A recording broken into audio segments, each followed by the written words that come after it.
In this video, I'm going to show you how to use a sekonic exposure meter. So let's have a look at the meter. There's a power button here at the top. Next to that is the lens of the meter where the light sensitive panel is. And next to that is the lumisphere.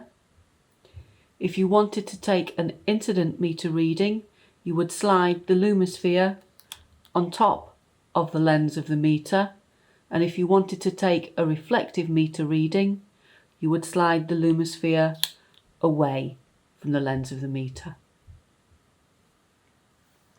Here is the ISO button to set the ISO of the film. On the right hand side, this top button is the one that I would press to take a meter reading, and these buttons underneath with arrows mean that when you have taken a reading, you can scroll through those values to find a suitable one. So let's turn on the exposure meter by pressing the power button here, and you will see readings shown here in the LCD display. Now the first thing to do is to set your ISO.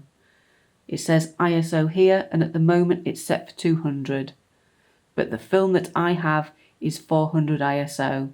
So to change that, I need to press this button here, hold it down and scroll up so that it says 400, take my finger off, and I have now set the ISO to the correct one. I now need to check that the correct mode has been set. I'd use this button here that said mode, and if I press it, it will scroll along these three symbols here. The first one, that is a little sun, symbolises the use of ambient light. The second one symbolises the use of flash, and the third one symbolises the use of flash but with a sync cable. So today we're going to be using ambient light, so I'm going to select the little sunshine. You can see when it's been selected because it has a border all around the outside. To take an incident meter reading, I need to move the lumisphere over the light sensitive lens, and then I am going to place the exposure meter in front of my object or subject, have this bit pointing towards the lens of the camera, and I'm going to press the top button like so. So to take an incident meter reading of this shell, which is my subject, I am going to place the exposure meter in front of the shell and point the lumisphere towards the lens of the camera.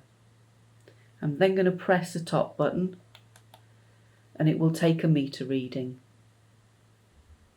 You will see in the LCD display that the exposure setting is 60th of a second at f2.